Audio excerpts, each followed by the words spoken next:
Practice 3.4 is going to be looking at flexibility, the next component of fitness. So just to go over a few terms, right? To begin, we'll look at range of motion. So again, we always like acronyms. So a lot of times we'll see this as ROM, R-O-M. But basically, right, each joint has a specific or kind of an acceptable range of motion. And we usually measure that with a device called a goniometer. So if you go into like any type of physical therapy or occupational therapy or anything like that, you'll probably have a little more hands-on with a goniometer. Perhaps even with a little bit of athletic training. Coaching, you probably won't use a whole lot of it. But so range of motion is kind of what that acceptable range of motion for that joint is. So we always think about flexibility, and that can be a synonym for range of motion, right? That's how much our joint can move freely through its full range of motion. So stretching would be to get some sort of assistance beyond that range of motion the joint is accustomed to. So, right, if this is my flexibility, this is my range of motion, I get some sort of assistance and I can stretch to go beyond my flexibility to increase my range of motion. So we tend to think of an active range of motion. That's our flexibility, right? So this is my active range of motion. It's unassisted. It's what I can do on my own.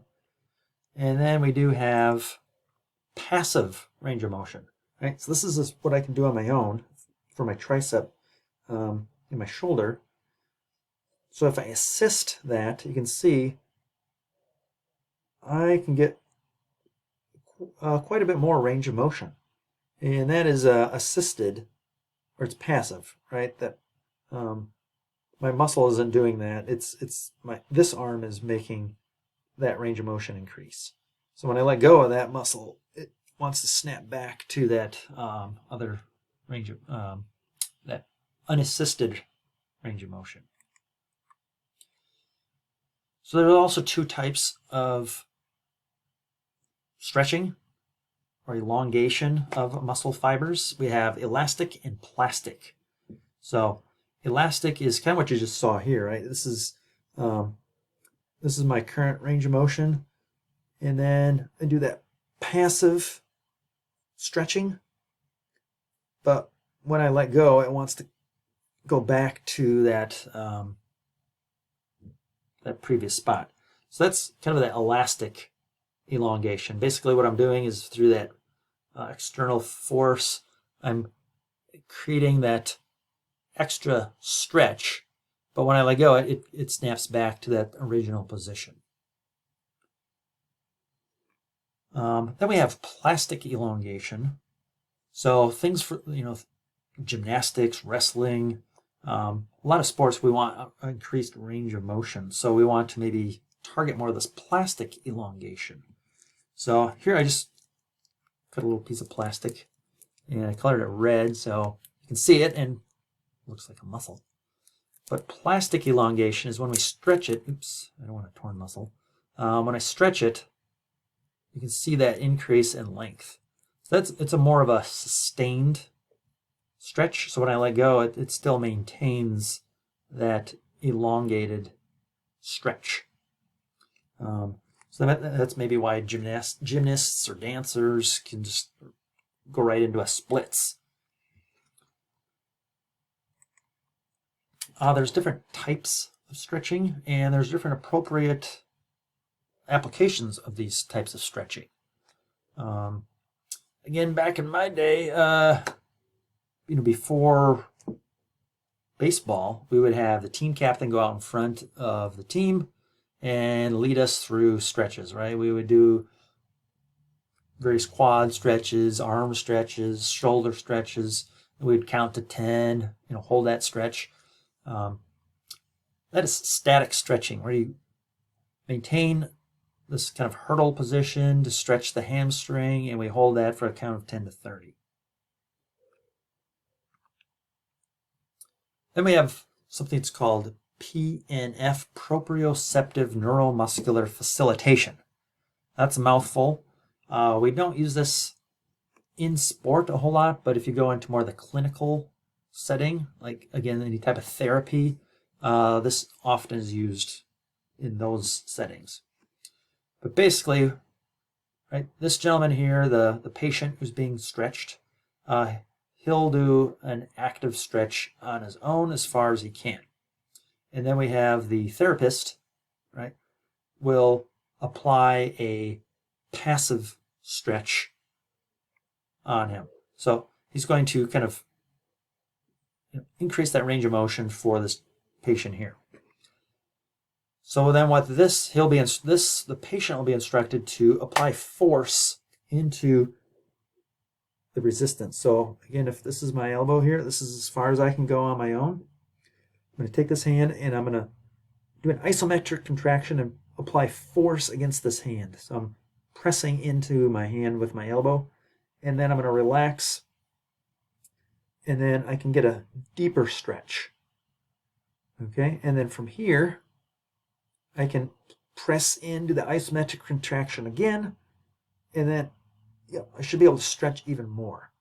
And now, if I let go, right, I can probably maintain that stretch a little bit more. So that is PNF stretching. Again, you can try that on your own. There's also ballistic stretching. That's where we typically see someone bouncing.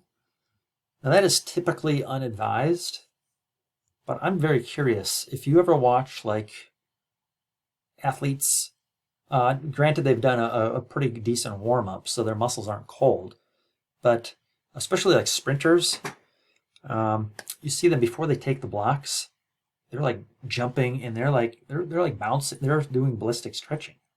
And again, this is unadvised for cold muscles, but I'm wondering if the muscles are very warm and right before activity, if that ballistic stretching primes that muscle for more explosive power. So might be a graduate research study you could do.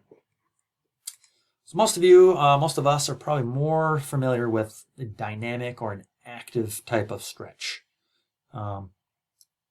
So a dynamic stretch is actively moving the joint through its full range of motion. Right? Instead of sitting in that hurdler stretch to stretch the hamstring, we're going to be swinging the leg back and forth through its full range of motion.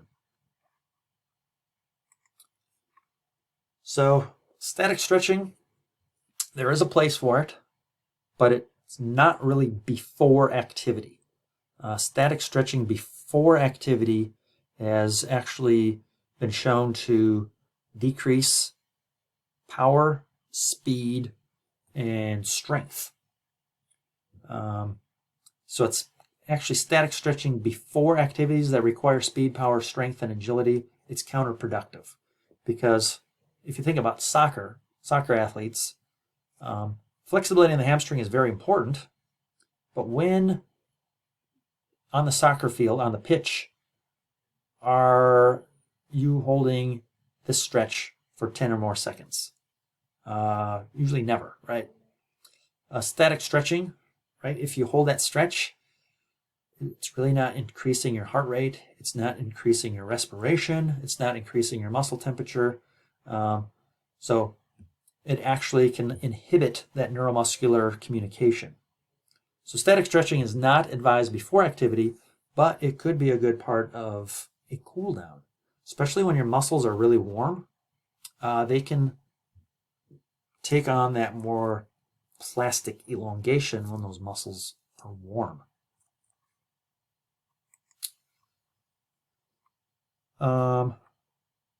Right, static stretching, you're holding a position for a while, so what that can do is maybe decrease your respiration, decrease your heart rate, decrease your body temperature. So that's a good part of a cool down. Again, if we do that as part of a cool down, it can increase range of motion. And there's some evidence that it may decrease that delayed onset muscle soreness.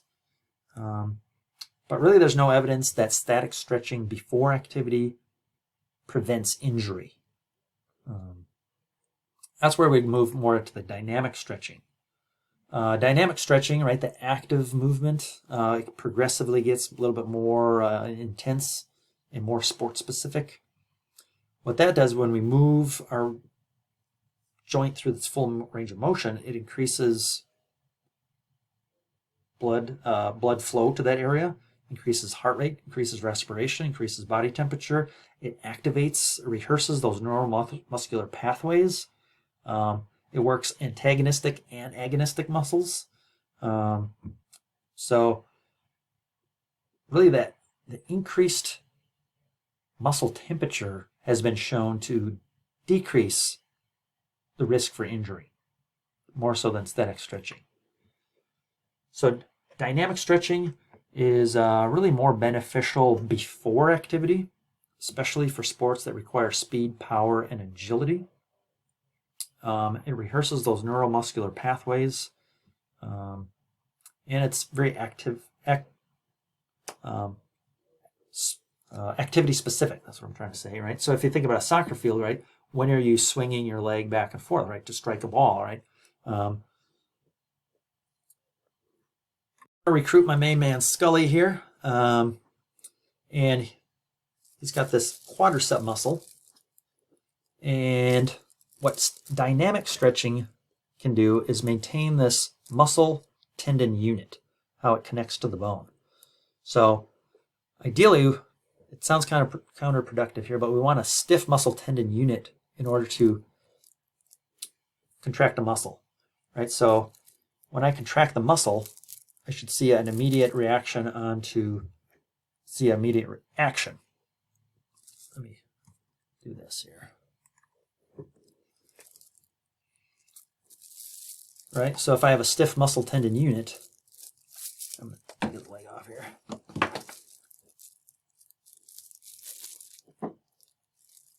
When I pull on the muscle, it has an immediate reaction. What static stretching can do before activity and why it's counterproductive, why it slows down speed, power, agility, and quickness, is when I static stretch before activity, it creates a little bit of muscle tendon unit slack. So when I contract, if there's a little bit of slack in there, if I contract that muscle, it's got to remove that slack first before it causes an action. Now, for a person like me who's not an elite athlete, probably not a huge deal. But if you're an elite athlete where 1/1000th of a second multiplied over 1,000 seconds, that equates to 1 second decrease in performance. And that even half that time can be the difference between first and second place. So dynamic stretching preserves that quick muscle tendon reaction. So to conclude this practice, 3.4 is think about which type of stretching is beneficial for your sport, and for the next portfolio, think about different stretches we can do to prepare our athletes either before activity and or after activity.